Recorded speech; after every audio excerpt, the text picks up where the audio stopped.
There is just something about the new year that makes me want to get into every inch of my house and clean like crazy, which I don't know if you can see much behind me. That's kind of why my living room is a mess right now, because I'm doing crazy things like rolling up the rug and cleaning up under the rug. So a little weird. But today's task was actually cleaning out my baking cupboard.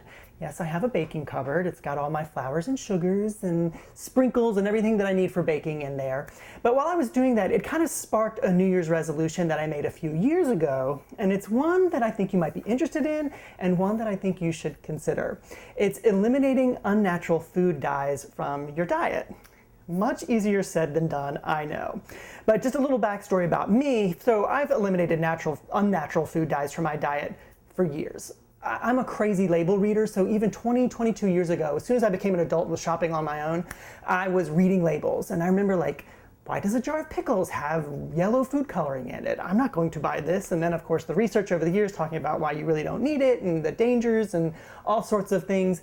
I just knew that it was a good choice for me.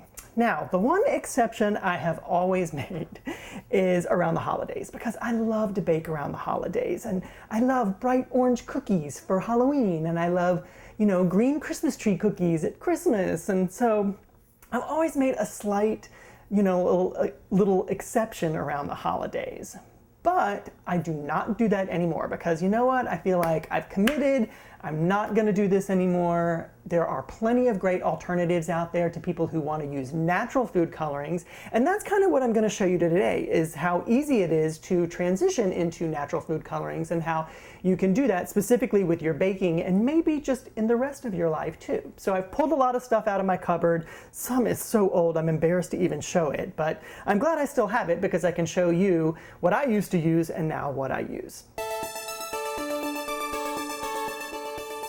Let's start with something that I know you have in your cupboard right now, sprinkles and these colored sugars. Where are my sprinkles? I've got these kind of sprinkles here, these little silver sprinkles, and then all these day glow colored sprinkles that I love so much. And of course I love these little decorative balls. Oh, they come in so many good colors, but I don't use this stuff anymore. So what do I use? Well, I found a great product, and you've probably seen it at Whole Foods or online. It's from India Tree, and they do have a line of naturally colored sprinkles and naturally colored fruit sugars. They're colored with vegetable dyes, and so they're all natural. They're great to use. So I use these on just about everything. I will say one of the drawbacks is the fact that they're expensive. These could be $4 or $5, where you can buy a bucket of these things for like $1 these days, but it's worth it because it's all natural. And then the other little thing that I've noticed about some of the colored sugars is they're starting to fade a little bit, but I'm assuming that's just because it's all natural and the colors just aren't as strong as the artificial dyes. So I'm willing to let that slide. Now, there is some other things that I've been reading about that you can do to make some sugars colored, and that's using freeze-dried fruits and then mixing it with a little sanding sugar or sugar that you might have, obviously vegan sugar. Mixing those together, maybe with a little water, letting it dry. They're called fruit sugars. I found them online and I think they're amazing, and I definitely plan to make them in the new year. So that's that. The other thing I wanted to point out is that if you do go with India Tree, I think they do have a line where it's not made from natural food colorings or vegetable colorings, so you just want to continue to be a good label reader and see what they're made of, even if it's a product or a company like India Tree. The other thing I used to use quite a bit of, and I know you do too, look at all of these decorative icings. Oh my gosh.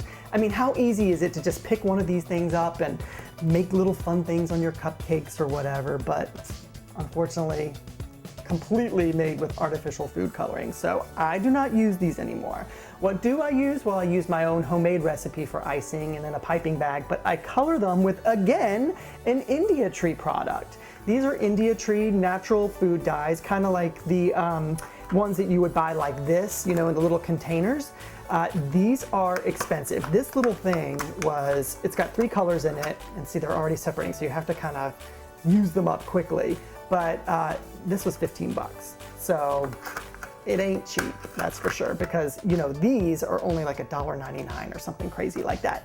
But they do make beautiful, vibrant colors, and you can get your frostings to be any color you want.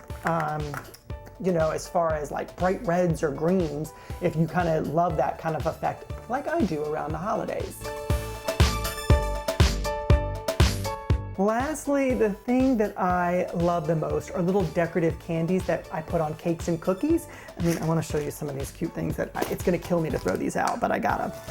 See, these are little teeny tiny bats that I use for Halloween. I've got little orange and black ones. I love them, just made out of sugar and artificial food coloring. And check this out. Oh my gosh, I love these. I can't throw these away, but I gotta. They're little candied Legos.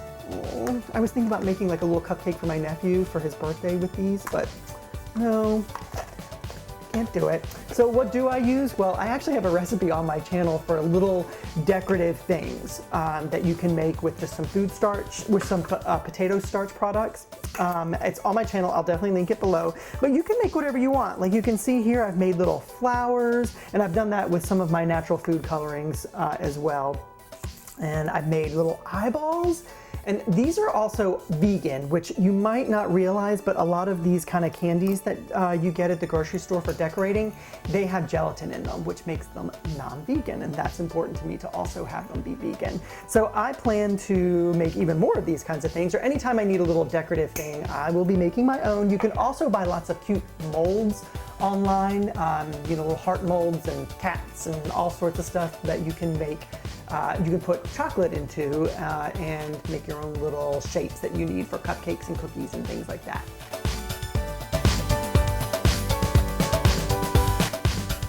So I really hope you'll make the New Year's resolution to eliminate unnatural or artificial food dyes from your diet too. I plan to do my part over the next few months and make a bunch of recipes that have natural food colorings in it. I've got a Yoda cookie recipe, which obviously Yoda is green, but I've got a Yoda cookie recipe that he's made from all natural colorings, matcha green tea, on my site already. I'll put a link to that down below, but I will do many more recipes over the next few months that will help us all out in our natural food coloring adventure. I also encourage you to follow me on all my social media channels for tips and tricks for this kind of thing, because I will also, for those of you who follow me on all my social media channels and comment and do also and like my videos and everything, I randomly will be giving away some prizes that will help us all. Maybe some natural food colorings, and maybe my book that will help us all kind of live the way we want to live in the new year. So here's to eliminating unnatural food dyes from our diet and putting in some natural stuff that will help us all live a longer and better life. Happy New Year!